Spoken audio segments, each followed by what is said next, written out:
Tere, mina olen Katriin Tere ja mina olen Andre. ja tere tulemast meie meediaringi esimesse podcasti. Täna on meil külaliseks kooli huvijuht Monika Pärna, tere. Tere! Ma kohe esimesena küsikski, et kuidas te üldse jõudsite meie koolini? Kuidas te siin tööle asusite? Minu karjäär siin Jakobsoni koolis sai alguse väga ammu, ma igaks juhuks ei hakka aastanumbrit nimetama, aga tegelikult siis tulin ma siia tööle otse ülikoolist. Ehk siis sügisel tulin tööle, aga kevadel olin siin Jakobsoni koolis praktikal tolleaegse huvijuhi käe all, kelleks oli Ave Alvre, ja küllap siis ma suutsin endast nii positiivse mulje jätta, et sügiseks mind siia tööle oodati, nii et sellest ajast saadik on mul olnud rõõm ja au siin koolis töötada. Kuidas te üldse leidsite endast selle nii-öelda huvijuhi ameti, et kas oli alati teie unistus või tahtsite te väiksena hoopis kellekski teiseks saada? Kui ma nüüd päris väike olin, et siis ma ikka tahtsin selliseid klassikalisi ameteid teha nagu müüja ja õpetaja ja kosmonaudiks ma saada ei tahtnud, kuigi ma mäletan, et tollel ajal oli see väga popp. Aga kuidas ma jõudsin huvijuhi ametini, siis tegelikult juba põhikoolis just nimelt teieealisena oli mul väga tore huvijuht koolis ja me kuidagi temaga klappisime väga-väga hästi ja juba sel ajal mulle tundus, et see võiks olla see amet, mis pakub mulle huvi. Ja ma olin ka põhikoolis üsna aktiivne. Ma olen küll käinud maapõhikoolis, nii et näiteks meil oli 9. klassis ainult 11 õpilast. Ja meil oli siis selline noorteorganisatsioon nagu 4H. Kui ma praegu mõtlen praeguste noorteorganisatsioonide peale, et siis on Kodutütred, eks ju, ja mõned seal veel, et võt tollel ajal oli just maanoortele mõeldud 4H ja võt selle organisatsiooniga ma ka hästi tihedalt toimetasin ja olin seotud. Mäletan, et olin oma kooli president veel, 4H president ja see kõik kuidagi nagu läks kuidagi nii loomuliku rada ja kuidagi see noorsootöö on olnud mul juba hingelähedane, siis ma arvan, et põhikoolis saatini. Et ütleme nii, et väga teadlik valik minu jaoks. Kui me rääkisimegi siis sellest 4H-st, siis te tegelikult praegu tegelete hästi palju kodutütardega, et kuidas te nagu nende juhendamiseks selle tee leidsite? Kui ma kooli tööle tulin, siis Jakobsoni kooli. Ma mäletan, et tollel ajal kodutütreid ega noori kotkaid ei olnud siin, selles majas ei toimetanud need noored, aga siis oli siin olemas selline tore organisatsioon nagu Eloklubi. Ja võt selle Eloga ma ka mõnda aega toimetasin, aga see kuidagi võib-olla natukene taandus ja siis hakkasingi otsima neid võimalusi, et mis need noorteorganisatsioonid siin Eestis siis veel on, et millega oleks võimalik, ütleme, et ka õpilastele siis kooliellu sükast positiivsust juurde tuua ja tegelikult ma siis selle Kaitseliiduni tõesti jõudsin ja Kodutütarde organisatsiooni eelis on tegelikult see, et kõik tegevused on lastele tasuta. Et ütleme, et kui noorteorganisatsioon ELO, õpilane pidi maksma liikmemaksu, aastamaksu ja lisaks siis ka kõikide laagrite eest veel oli oma osalust vaja maksta, siis Kodutütred on tõesti Kaitseliidu poolt rahastatud ja õpilased ei pea selle eest mitte midagi maksma. Ja samas need ütleme nii, et need laagrid, need õppekäigud, need võistlused, matkad on niivõrd põnevad, et see on tõeliselt tore maailm, kus õpilased saavad just nimelt praktilisi oskusi, selliseid eluks vajalikke oskusi õppida. Kui palju neid kodutütreid praegu näiteks on umbes meie koolist? Praegu on kuskil 30 ringis neid tüdrukuid, et seal on tõesti erinevas vanuses alates 2. klassist kuni 9. välja ja mõned on siis natukene aktiivsemad, mõned on vähem aktiivsemad, aga kõik on siis tõesti saanud osaleda seal, kus neile huvi rohkem on ja missugused tegevused neile rohkem meeldivad, nii et et huvi on ja tegelikult tüdrukuid tuleb pidevalt juurde, nii et on näha, et see sobib ka neile. Missugused tegevused siis näiteks need kõige populaarsemad on? No alati loomulikult igasugused laagrid on need, kuhu tullakse hea meelega ja tegelikult ka käime erinevatel õppekäikudel, ka need meeldivad noortele, nii et juba homme oleme me minemas Jääajakeskusesse ja spordimuuseumisse, nii et on mida oodata ja jõuludel on tulemas juba jõululaager, nii et samuti osalejaid kindlasti jagub igale poole. No näiteks, et mida te neis laagrites teete, näiteks ka jõululaagris, et mis see endast kujutab? Et alati on sellistes laagrites erinevad õpitoad, kus siis õpilased saavad osaleda. Kui me räägime jõululaagrist, siis kindlasti on seal erinevad meisterdused, kas siis jõulukaunistused, piparkoogid. Kindlasti siis on ka välitegevused, et kui me sellel aastal läheme Holstre Polli keskusesse, et siis teatavasti seal on ju suusarajad, discgolfirajad, nii et me saame ka tegevusi väljas teha. Ja alati on siis selline, ütleme, et etteastete koht ka, kus siis lapsed ise valmistavad kas siis laulud või tantsud, tuleb võib-olla ka jõuluvana, vahel on jõulumemm, toob kingitusi, nii et ikka selline mõnus jõulumeeleolu loov programm. Te tegelete lisaks kõigele sellele veel te koolis ka päris palju õpilasesindusega, et kas te olete ka õpilasesinduse tööd algusest saati sellega tegutsenud? Jaa, õpilasesinduse noored on, reeglina ongi, ütleme nii, et huvijuhi lapsed koolis.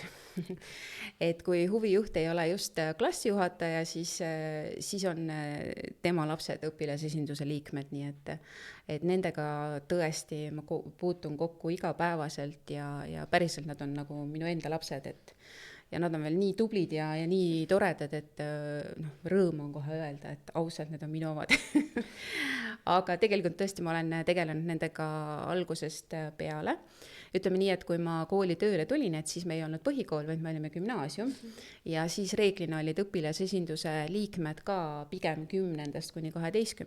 klassist ja eks ütleme nii, et gümnaasiumi noore juhendamine on natukene midagi muud kui põhikooli noore ja kui põhikooliks muutusime, et siis võib-olla alguses oligi hirm, et ei tea, et mis nüüd õpilasesinduses saab, et kõik need suured ja tublid on eest läinud, et ei tea, kas need nooremad ikka saavad hakkama, aga tegelikult saavad super hästi hakkama ja on nagu väga-väga ägedad, nii et mul on küll väga hea meel, et meil on nii tublid noored. Liigume tagasi korraks selle kodutütarde teema juurde, et kas teie arvates on see arv 30 palju või pigem vähe?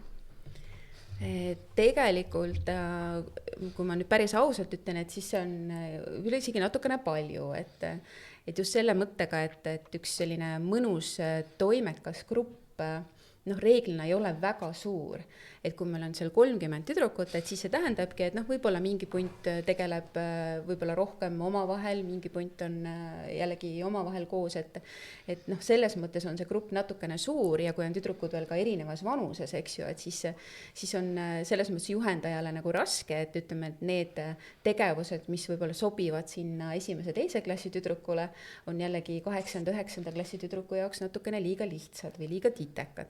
Et siis on nagu juhendaja selline professionaalsus, eks ju, et kuidas ma siis olukorda lahendan, et siis mina olen küll sageli teinud niimoodi, et siis need suuremad tüdrukud saavad nooremaid juhendada, et see on selline kaval lüke, et saab suur kogemust ja saab noorem siis ka natukene sellist teistsugust juhendamist endast vanema õpilase poolt. Aga kus huvitavast kohast olete näiteks käinud õpilasesinduse või kodutütarde või ükskõik millise neist grupiga? Et õpilasesinduse mõttes tuleb mul kohe meelde, et me siin üle-eelmisel aastal tegime koostööprojekti Viimsi kooliga ja Viimsi kooli õpilasesindusega ja see projekt siis seisnes selles, et meie majas siin toimus 2-päevane laager ja siis me läksime Viimsi kooli, kus toimus siis jällegi 2-päevane laager ja see kuidagi väga äge oli, et näha siis, kuidas teises koolis õpilasesindus toimetab. Sealt oli kindlasti midagi õppida nii minul kui ka õpilasesinduse noorel ja samamoodi siis saime meie näidata neile, et mis meil siin kõik hästi on ja kuidas meie siin hakkama saame. Kodutütarde mõttes, et siis ega me kodutütardega kuskil välismaal käinud ei ole, eks ole. Et me oleme ikka siin Eesti piires toimetanud, aga võib-olla sellised toredamad käigud või toredamad laagrid näiteks, kui ma mõtlen laagrite peale, et siis ma mäletan, et meil ühel aastal oli suvelaager näiteks seal metsa poole, mis on siis kuskil seal Kabli kandis, mere ääres ja sellise ilusa koha peal, et kõik sellised ilusad looduskaunid kohad on need, mis alati meelde jäävad ja kuidagi mõnusalt mõjuvad ja jäävad nagu mälestustesse. Aga mis te teete näiteks seal naiskodukaitses? Naiskodukaitsega on nüüd selline lugu, et kodutütarde juhendajad ei pea tegelikult kuuluma naiskodukaitsesse ja mina ametlikult ka ei kuulu naiskodukaitsesse. Mina olen noorte juht ja mind võetakse kui Kaitseliidu liiget, aga ma otseselt naiskodukaitses ei ole. Nii et mind kuskil suurtel sündmustel nende suurte supipottidega ei näe, et seal mind ei ole, nii et sealt ärge mind otsige. Aga mina küsiks veel nii-öelda õpilasesinduse kohta, et üleüldiselt ka, ma arvan, et võib-olla veel nooremad, võib-olla nii palju ei tea otseselt, et mida õpilasesindus nii-öelda igapäevase tööna teeb või nagu mis nagu on nende prioriteedid, millega nad kõige rohkem koolielus tegelevad. Et tegelikkuses siis õpilasesindus kogu aeg jälgib, et mis kooli elus parajasti toimub. Nähakse siis nii positiivseid asju kui ka negatiivseid asju, et sageli on ju tegelikult ka nii, et probleemi nähakse, aga eeldatakse ja arvatakse, et keegi kuskil lahendab selle probleemi ära.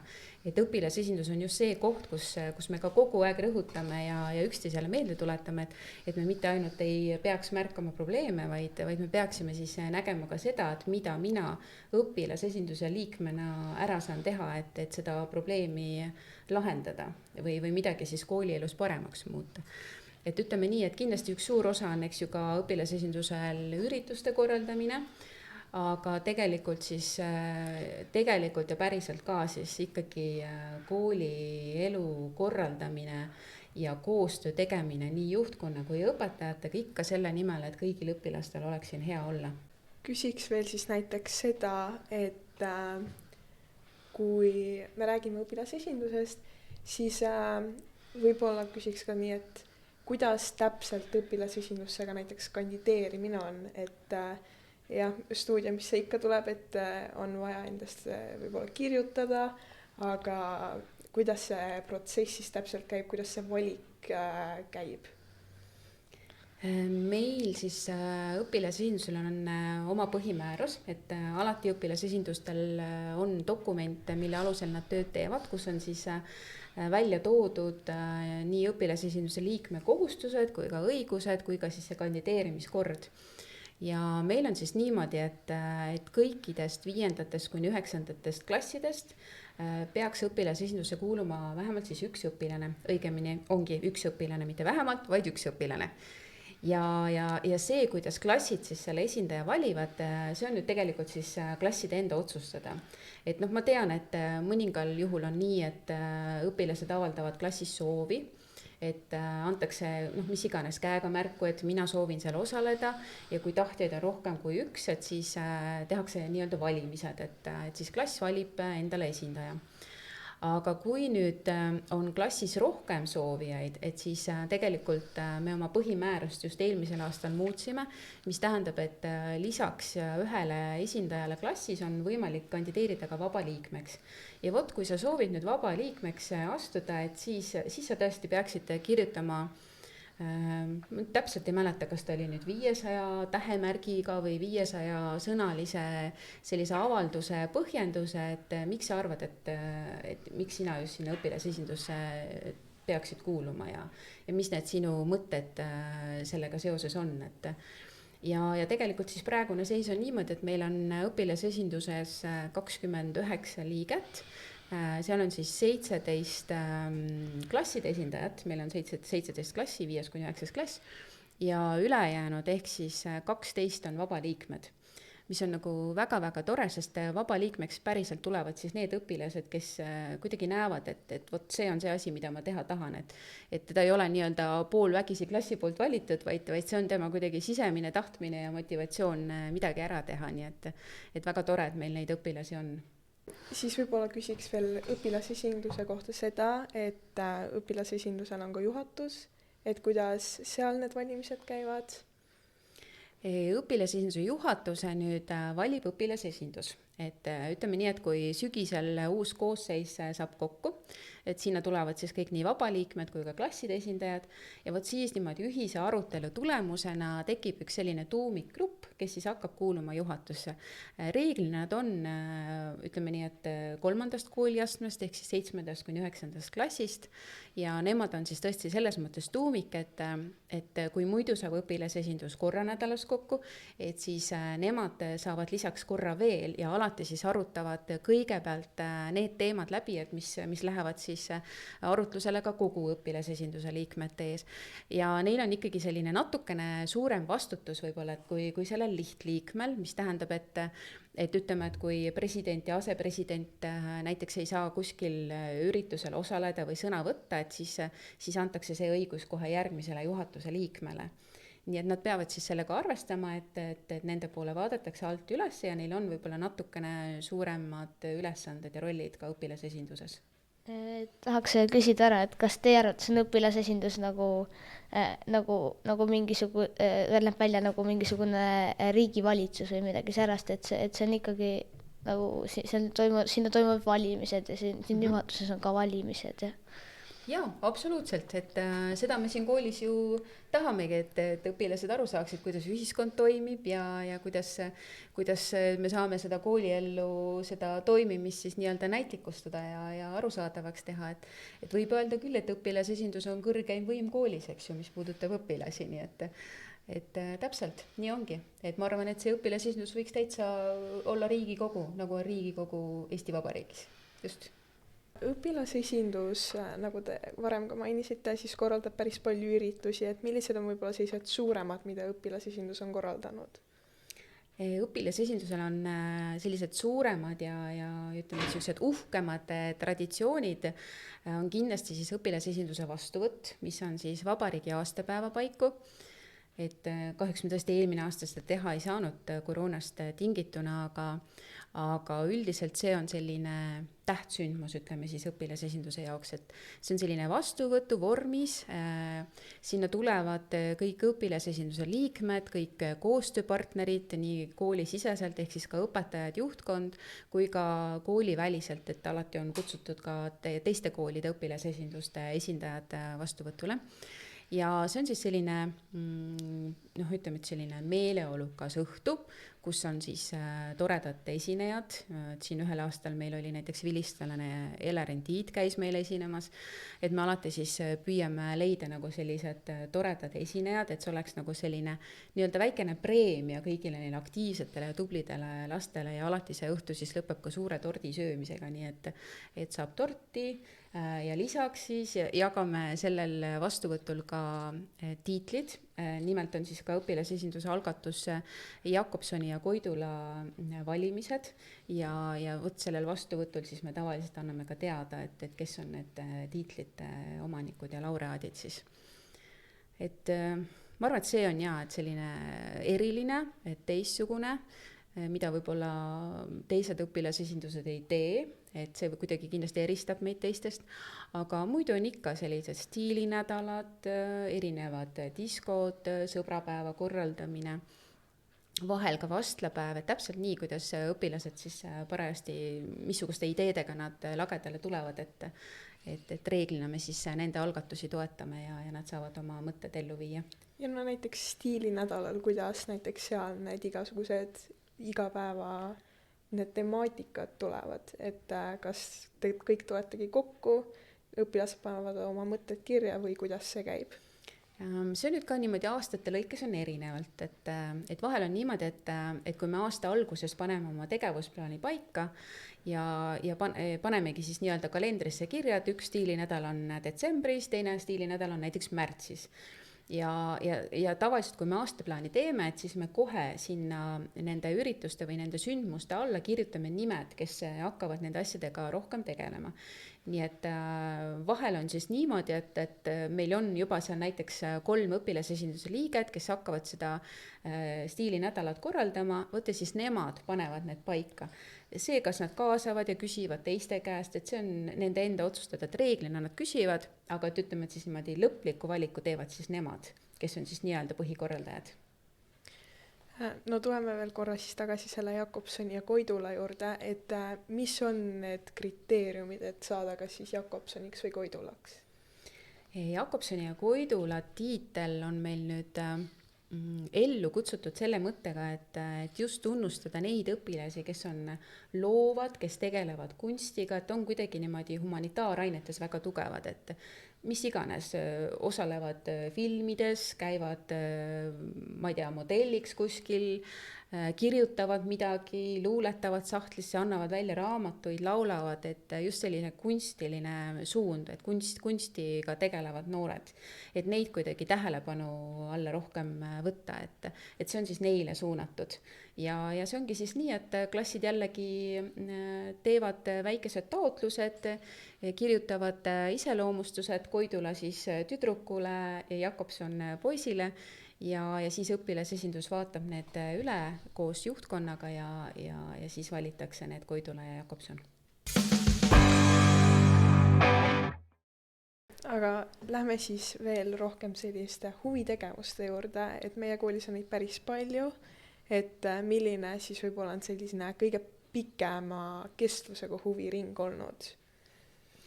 Ma arvan, et kõige pikem kindlasti on seotud muusikaga ja ma usun küll, et aastast 1920 on meil ikkagi lastekoorid ja mudilaskoorid ja igasugused koorid tegutsenud. Kui nüüd võtta nüüd natukene ajas edasi, et siis kindlasti on meil balletistuudio. Võid parandada, aga minu meelest eelmisel aastal tähistasid nad oma 30.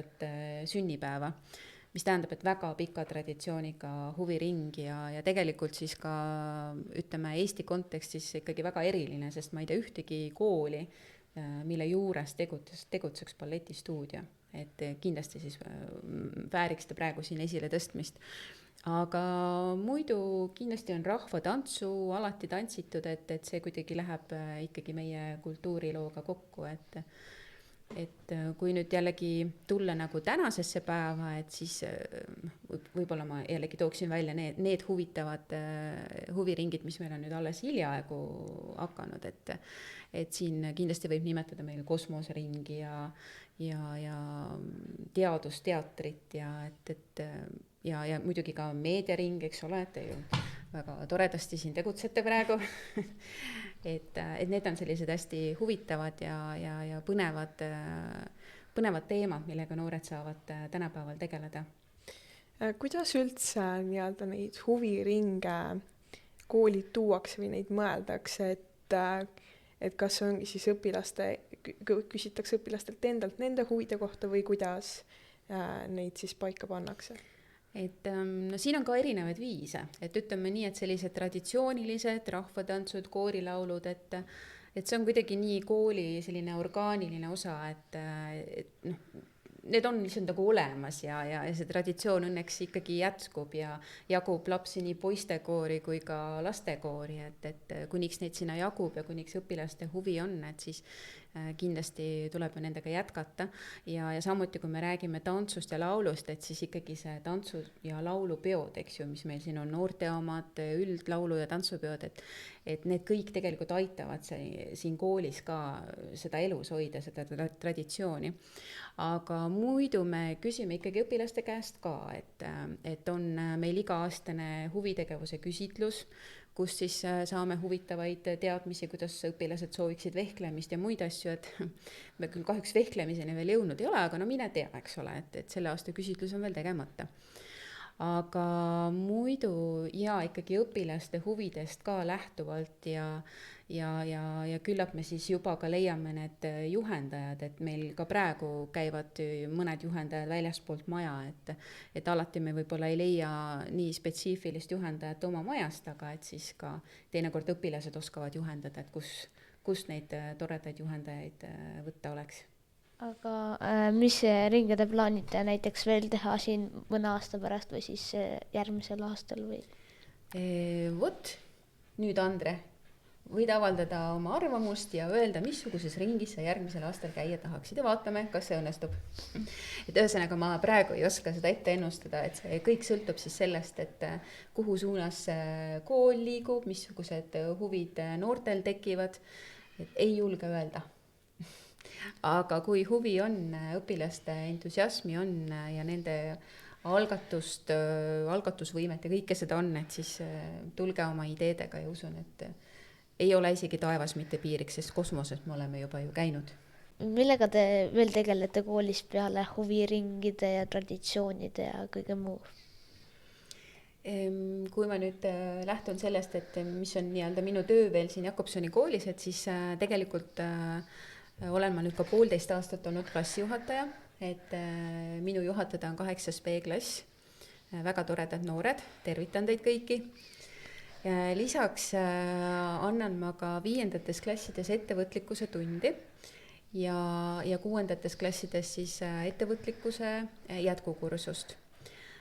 Ütleme nii, et see ettevõtlikkuse teema on ka minu väga suur lemmik lemmikute lemmik, sellepärast et me oleme ettevõtlik kool ja ettevõtlikkus kui hoiak noorte hulgas väärib esile tõstmist ja väärib siis kujundamist ka, et see on ka minu selline põhiline tegevusvaldkond koolis, lisaks siis huvijuhtimisele ja klassi juhatamisele. Jah, ja muud vist ei ole, jah. Jah, et kui mina 5.-6. klassis käisin, siis seda ettevõtlikkustundi veel ei olnud, et mida see endast kujutab? Ettevõtlikkuse tunnis me tegelikult siis lähtume Junior Achievementi poolt välja töötatud programmist ja meil on kohe mõnusalt teemade kaupa ära jaotatud õppeaasta, see on siis 35 tundi aastas. Ja tegelikult siis me alustame sügisel sellise sissevaatega ettevõtlikkusele üldse, räägime sellest, mis asi see on, mis on ettevõtlus, mis on ettevõtlikkus, mis on nende vahe, räägime majandusringlusest, ressurssidest, räägime erinevatest ametitest, erialadest ja siis nad tegelikult juba hakkavad looma oma mini-firmasid, nii et kevadeks siis peavad kõik grupid olema valmis oma toodet esitlema, oma toodet müüma ja ka koolilaatadel käima ja ka siis maakondlikul õpilasfirmade laadal osalema, nii et nad saavad sellise ühelt poolt natukene teooriat, aga enne kõike sellist mõnusat meeskonnatöö tegemise oskust, praktilist müümist, kõike sellist rahatarkusega seotud teemasid, et nad ikkagi oleksid sellised ettevõtlikud ja suudaksid siis oma ideega ellu viia. Mis on kõige huvitavam toode või üritus, mida te olete näinud kuskil, et keegi teeks mini-firmadest või firmadest? Ja et kui ma nüüd mõtlen meie kooli mini-firmadele, et siis tegelikult on kõik need asjad ja kõik need tooted, mis nad on välja mõelnud, on väga, väga toredad olnud. Et kõige erilisemad, noh, ma mäletan siin 2 aastat tagasi näiteks üks poistegrupp tegi sellise mõnusa mängu, mis oli selline Buratino mäng, nii et kus tuli siis see rõngas saada Buratino nina peale, et ma tunnistan, mina ei olnud sellist mänguasja ennem näinud, et see oli minu arust väga põnev, et õpilased ise sellise asja peale tulevad ja tegelikult siis nad ju tegid selle otsast lõpuni ka ise valmis ja ma mäletan, et sellel õpilasfirmade laadal said nad ka sellise innovaatilise lähenemise eest ka väikese preemia, nii et ma arvan, et nemad väärisid küll esile tõstmist. Ja et meie kool on siis nagu mainitud ettevõtlik kool, aga mis on veel sellised nii-öelda võib-olla siis ettevõtmised, millega meie kool on seotud? Kui ma siin nagu põgusalt rääkisin, et meil on sellised toredad ringid nagu kosmosering ja teadusteater, et siis tegelikult me kuulume ka kosmosekoolide võrgustikku, et üle Eesti on siis päris mitu kooli, kes toimetavad siis selle teemaga natukene rohkem. Siis sellest aastast me oleme lisaks ka Tulevikukooli programmis, sellest teemast kindlasti oskavad rääkida direktor, õppejuht, arendusjuht, et kui see teema teid rohkem huvitab, et kindlasti soovitan pöörduda nende poole. Aga mis see küsimus nüüd oli? Et milliste programmide ja selliste asjadega meie kool seotud on?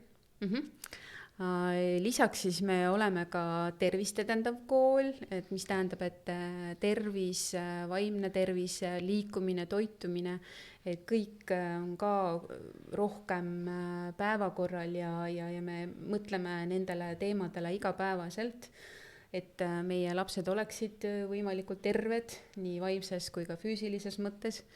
Et need on ka need teemad kindlasti, millega me lähiajal järjest ja järjest rohkem tegeleme, mis on siis ka õpilasesinduse poolt tulnud fookusesse, nii et see pool on meil kindlasti tähelepanu all rohkem. Ma tahan öelda neile kõigi, kes praegu vaatavad, et te võiksite öelda, et milline on teie kõige lemmikum huviring või siis kus te tahaksite käia? Ja ma arvan, et sellega me hakkame vaikselt ka otsi kokku tõmbama. Suur aitäh, et te tulite. Aitäh kutsumast, väga tore oli teiega. Ja kuulajad võiksid siis meile ka teada anda, keda nad tahaksid võib-olla järgmistes saadetes külalisteks, et sellest oleks väga abi.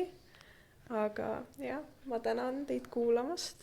Ma tänan veel kord, et te tulite ja aitäh!